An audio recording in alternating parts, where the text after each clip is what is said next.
Hi everyone, welcome to the second episode of After the Pump. Today's guest is going to be Shaé, and she'll be talking about navigating pregnancy and childbirth during COVID-19. Thank you so much for sharing the last video and engaging with it as well. I hope you enjoyed this one. Thank you. Hi Shaé. Hi. Thank you so much for coming through today. I really appreciate that. Can you please just introduce yourself? So your name, how old your child is, what you do if you want to mention that, and how old you are if you also want to mention that. So I'm Shaé. I'm 31. My son's 6 months old, and I work for a bank in South Africa. Okay, thank you so much. So you are a new parent, so I'm just going to start it like last year.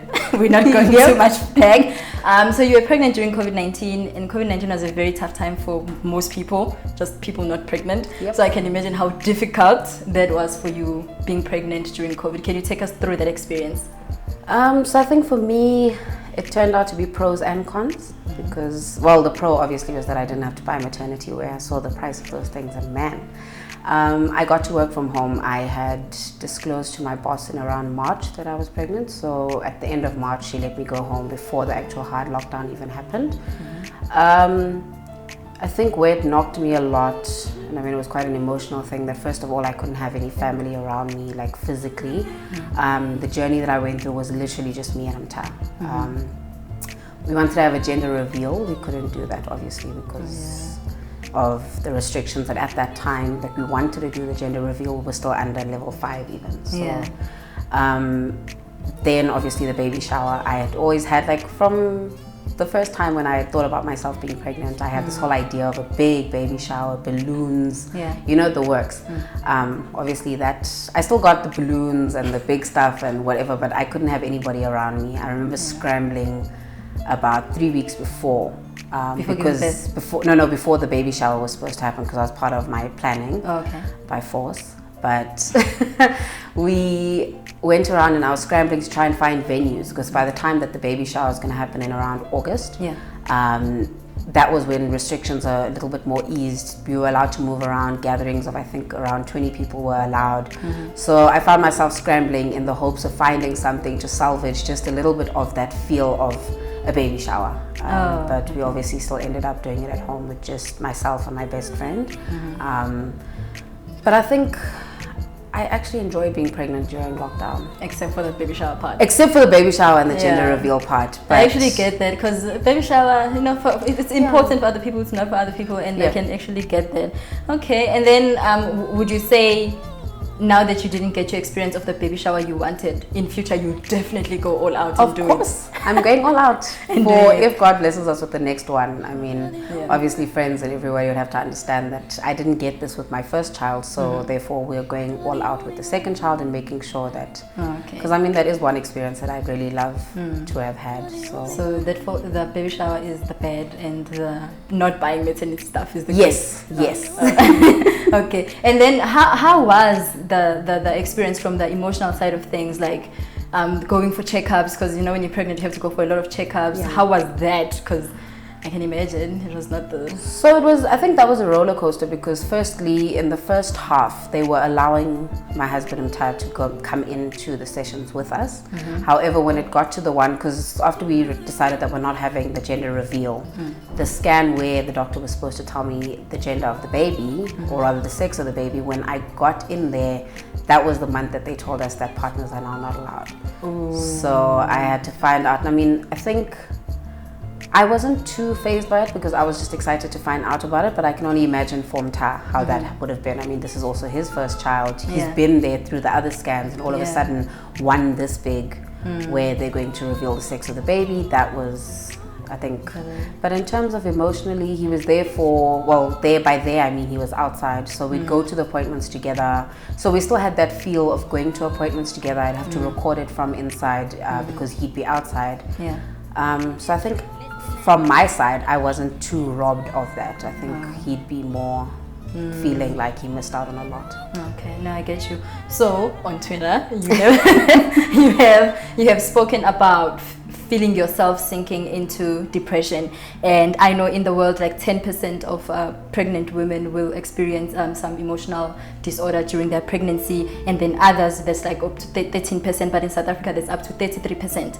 So yeah, it's quite a number. So I just wanted to find out, Uguti, how did you notice yourself sinking into it, and if you are willing to share, what did you do to get yourself out of the space, if you were able to get yourself out of this place? I think for me it's easy to pick up when I'm getting into a depressed phase, or if I'm getting closer to a depressed state. I struggled with depression quite a lot when I was in varsity. So for me, the signs, as much as I struggled with it, it's easier for me to figure it out. I tend to get extremely anxious. I also suffer with anxiety. However, I get extremely anxious to a point where I'm even irritable.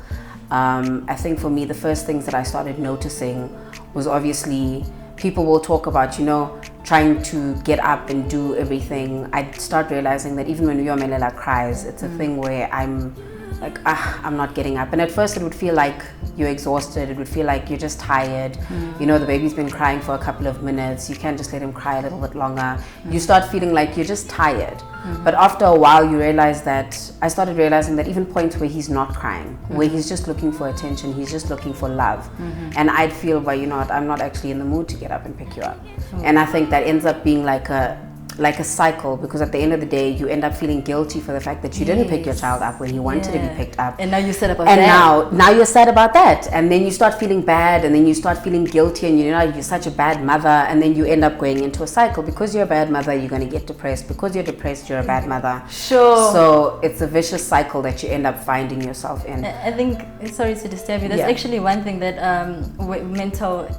people who suffer from mental illnesses speak about it the most. They would say, you feel bad about this thing, and then maybe the thing didn't happen, and now you feel bad about feeling bad. It's just basically what you're explaining. And with someone with anxiety also, we tend to overthink a lot of things. And I mean, it could have been that Yomelele doesn't even remember that I didn't pick him up on that day. But for me, it's the look on his face that feels almost like betrayal. And then, but I think it was more a thing of trying to be aware, trying to pick it up as soon as I can, and admitting it as soon as I can, because I tend to be a person who tries to fix things, work on things, work through things. And I mean, unfortunately with depression, it's not just something that you just work on and work out of your system. It's something you need to acknowledge. It's something you need to process. It's something that you need to find the source of what's getting you here at this time, and see what can be solved about it. And, in my case, it tended to be more, I think, the exhaustion. Obviously, Mta and I are doing this on our own. We weren't able to have family to come up. But I think it's just being aware and trying to settle the cause of what's getting you here, if it is obviously possible to resolve. Did you get help to like be better? So I still see my psychologist, albeit now that it's virtual, but I've tended to, from 2011 when I started struggling with mental illness, I have my check-ins with my psychologist. Sometimes it's an email, sometimes it's virtual calls. Obviously the physical had to stop, the physical visits had to stop in, I think it was 2019, end of 2019, because obviously by 2020 COVID had started coming in. Would you say every pregnant woman after giving birth, they need to go to therapy? Because I feel like that's actually what needs to happen. I think it's very beneficial because I mean, there's so much that you go through, there's so many changes that you go through, there's so many challenges that you face, basically, where it'll be a situation of, if you're not doing something correctly, and especially if you're a person like me, I'm quite a perfectionist, so if I feel like I'm failing at any of these tasks, I tend to take it personally. So it tends to become something that I'm like, you know what, you failed at this, and it's more feeling like now literally a character trait rather than something that I'm learning, something that I'm new at, something that if I'm failing, it's okay. And then not forgetting, but you have spoken about your depression and how you've been dealing with it. When you look at motherhood as a whole, since you've became a mother, how has it been, maybe for the past 3-6 months, because Yoms is still very young? How has that been? I think for the most part it's been really great. I think the most fascinating thing is watching him grow and get his own personality, because the things that he does, sometimes I'm amazed at, how did you know to say no to that? Why do you say no to that? How can you say no to that? The way he gets so adamant, and seeing those traits that are exactly like Mta or exactly like myself is also amazing. So I think as much as I felt depressed sometimes, as much as I felt like I was failing at certain things, as much as I got upset at myself for failing at certain things. I think as people, we also tend to focus more on the negative rather on the positive. But at the end of the day, if I had to give it a percentage, I'd say that 90% of it were ups. Oh, it's the nice. 10% that, but in the moment, that 10% does not feel like 10%. It feels like, this is what's happening to me right now. Why am I here? Why did I do this? Yeah. But if I look back now in hindsight on the last 6 months, for me, I've generally, Gabriella has been a generally very good baby. Yeah. But Happy baby. very happy and excited. Yeah. And then how has COVID-19 affected your experience? You've mentioned that nobody could come up to help you. How has that affected you, if you were to compare the time you've had with Yoms during COVID and just try to picture if it wasn't COVID, how was that going to be like? So I think when it comes to the parenting style that we wanted to do with Uyomelele, it happened that COVID actually helped us do that in our own space. Yeah. I feel like as much as we needed the help, the sleepless nights were hectic. There was a period for 3 weeks where he wouldn't sleep. He'd wake up at 2 and scream until 5. Yeah. And we didn't know what to do. And obviously if there was an older person there, they'd probably be able to tell us what to do. Yeah. But the downside to that would have been that there would have been a lot of things else that we wouldn't have been able to do because like, for example, I've got family members who are quite assertive and they're quite set in their ways. Yeah. So it'll be a situation of, like, there's been comments of, what do you know? You've never had a child before. So I was also worried about, had it been a situation where we could have brought our family up, was I going to be able to do the things I wanted to do with my child my way, or rather our way, because Mta and I had our own ideals of how we wanted to grow our child up. Another thing obviously was that I learned Uyomelela far faster and better, because by the time he was 3 months old, I was able to differentiate between the different cries. What is he crying for? What is wrong? I feel like I don't think I would have been able to do that, because I don't think I would have had the access to my child that I did have if my parents, my granny, his parents, his aunties, uncles, anybody who would have come up, basically. I wanted to ask you, because you just mentioned, what is your thought on people not policing, but who want to share their unsolicited opinions on how you should raise your child? Because I think younger people experience that a lot. Like if you had given birth maybe at 40, chances are nobody was gonna come and be like, hey, don't do this, don't do that, even though you're a first-time mom. But because you gave birth at almost a younger age, someone could come and be like, hey, why are you doing this? Why are you doing that? How do you feel You'll about actually be surprised. We thought that because we're having a baby much older, people would have thought, you know what, these ones are more responsible, you know, they'll have more. At the end of the day, I also helped a lot with my siblings when they were growing up. So there was that bit of experience, even though it wasn't that I had experienced a child of my own alone. Yeah. I think for me that's a very sore point, because at the end of the day I generally don't like being told what to do in any aspect of my life. Yeah. So when it's going to come to the situation where you're telling me how to do things with my child, when you had that opportunity, for example, if my mom had to tell me that, you had that opportunity with me. You could have done it the way you wanted to do when you had me. So now I've got my child, please allow me to do it the way I'd like to do it.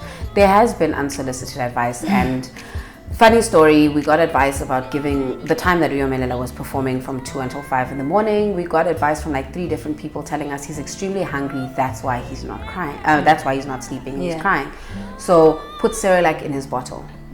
So we tried to ignore the advice for a while. I think by the 2nd week we were so exhausted that we gave in, we got the Cerelac, we put it into his bottle, and my child was even worse. He was now literally bringing up everything that he ate. He was complaining. He was literally putting his hands on his head.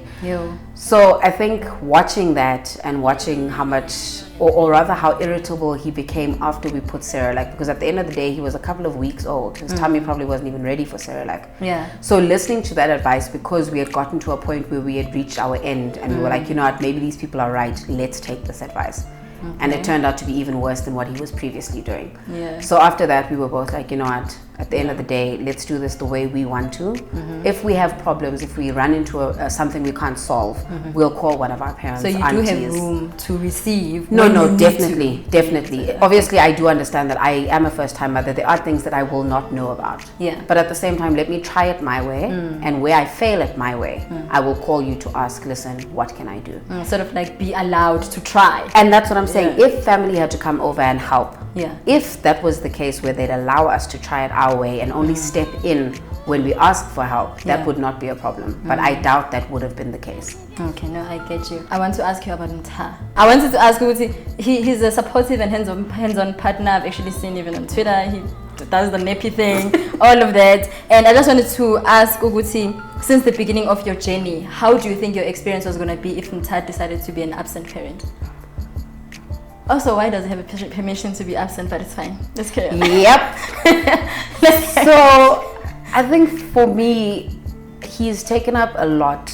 Ta's carrying a lot of the weight in the relationship, especially, well, in the relationship with Yomanela, because he works night shift, I work day shift, and he tends to sit with Yomanela the whole day. And then at night as well, we take shifts. So he picks up a lot of the weight. I honestly cannot even imagine if he wasn't there, how I would have coped. Yeah. Like you said, he's active, he changes nappies, he feeds, he sits with him, plays with him. He actually spends most of the day with Yomanela. So at the end of the day, if he wasn't there, I think it would have been an extremely difficult journey. And I mean, parenting on its own is a lot. It's a lot. I can just imagine having to do it on your own. Yeah. Yet I wasn't alone when we brought this one into this world. But if you had to say, by watching Umta being with your child, being so present with your child, if you had to be like, yo guys, step up, what would you say? I mean, I don't think there's much anybody can say, because we've seen the statistics in South Africa. We've seen how South African men are not about that responsibility life. I mean, they're missing out on a lot. If you had to see when Umta is with Uyomelela, other fathers with their kids and the joy that their kids bring them. But it obviously seems like that's not something a lot of South African men are interested in. I'm not sure. I mean, I don't think I've read enough literature to see why we get here, but it seems to be some sort of change. I think a lot of it is rooted in patriarchy, but that's a talk for another day. Yeah. Because I've noticed with the fathers who are present, like who choose to be present, it's really like, yeah, cute. Even with the mothers, obviously it's cute, but I mean like... And I think that's another thing, you know, that whole thing of talking about applauding a fish for swimming. Yeah. Because when you see a dad at the supermarket with his child, the child is on the back or the child is in the pram and the dad is pushing the child, you're like, it shouldn't be, that's his job. He decided to have a baby with his wife, his girlfriend, his partner, his whatever. Yet when you see a mother pushing a pram, it's just like, oh, what a cute baby. You're not congratulating the mother for pushing the pram. Oh, congrats for being present. But I think the reason why people end up being like, oh, go send me this dad with the child is because you never see that. Correct. It's a new thing to you. If you had to go back and look at the entire experience that you've had, what would you change? If you had to change anything? Besides the baby shower. I don't know, hey? Like, I think I had a genuinely very good pregnancy, very happy. I didn't experience too many problems. I would change that I would ask for the C-section first time. Oh, yeah. I would not sit there. So what happened was Uyomelela was a bit too big. Yeah. At 37 weeks, he was already 3.5 kgs on the estimate of the scan. So the doctor was like, you know, at first time and you're trying to give natural birth, we're not going to be able to make it to 41 weeks. So we're going to induce you. We did the induction, it failed, and those were the most excruciating, I think, 11 hours of my life. You had the pains before you went to give birth? So they induced me, right? But obviously because it's it's not natural method, it's them using a hormone or something and forcing me into labor, there's a chance of it failing. I think they said it only has like a 33% success rate if it's not yet your time. And after that we got into a space where when I eventually then gave in for the C-section because there was no progression of labor whatsoever after 11 hours. So my doctor's like, let's go for the C-section. Got to the C-section and then we still had to postpone the labor for another 24 hours. Yo, that weight must have been that would have been the change. That would have been a change. But then how was your C-section? The complications obviously made it more of a daunting experience. I got there and my heart was beating 3 times as fast as it should have. So we had to postpone the C-section. I had to spend the night in ICU and then go for the C-section the next day. It was actually faster than I thought. It was painless. It was great. It was a beautiful time. So I would definitely go back and do it again. Same time. I'm not even trying to have labor pains this time. Okay. So if you can just share with us, how has motherhood changed you as a person so far? I think the first part, obviously, like I said, I struggle with anxiety. So that's been the first point that I've seen has sort of been forced out of me. I don't have as much time to sit and overthink because I've got so much to do. In terms of who I am as a person, I think I've always just had that motherly feel. I've always been that soft person. I've always been compassionate. I'm a person that cries, not just for Grey's Anatomy, but for almost anything that you watch on TV. I don't think it's changed much about me. I think also why this hasn't is because I think from the age of 20, 21, this is something I've been looking forward to. I've always looked forward to being a mom. So I think I had already been preparing myself for being a mom, besides the fact that when it did happen. Oh yeah, and then obviously the timing of things, like we were speaking about how I always want things to be perfect. So basically with me being a perfectionist and me wanting everything perfect the way it's supposed to be, I tend to get anxious if something doesn't go the way that I want it to go. So it was more a situation of I'm starting to be a little bit more relaxed, starting to take things as they come, even though I've still got certain things that I still want and I'm still rigid on them. I think the biggest change has been me becoming a bit more relaxed and accepting things slowly, that they won't happen all the time. That's nice, I like that. You said you've always been preparing to be a mother. What things did you do to prepare yourself? So I think a big part of that was looking after my brothers and sisters. I think, so my mom had twins. It was also something that I wanted to have, but God had other plans. God was like, one at a time, please. Okay. So I think it was more a thing of whenever I'd look after my brothers, it would be a thing of I'd be alone with them. My mom would be at work, my dad would be at work, my other siblings would be at school. In everything that I did with them, I always imagined if this was me being their mom, what would I want? I always looked forward to being responsible. I'd always become a responsible person, being responsible for other people. I also found that being responsible for my brothers, I tended to transfer that responsibility for when we're with friends and we're out. I'm always watching behind my friend. If we're sitting opposite each other on a desk, I'm always trying to watch who's coming behind them. So I think also in my interactions with people before becoming a mother, I tended to become extremely protective of the people around me. So I think small ways, I tended to become what my idea of a good mother would be. Oh, that's nice. I've noticed on Twitter once again that you follow a modern type of parenting, and in this channel we try to promote conscious parenting where we heal ourselves so that we can be better people to our kids and everything. How would you say you have been or are looking forward to being a conscious parent, if you can? So I think where that started for us is, I think we've always had those topics on Twitter. We've always had those conversations with our friends about there's things that in our adulthood we're still dealing with, we're still healing from. I think one of the biggest ones and the easiest one to talk about is parents or generally black parents don't like to say sorry. They cannot apologize, especially when they've hurt you. They tend to be those people that they're always right no matter what, even when they are wrong. So those are things that you constantly have to take out of yourself.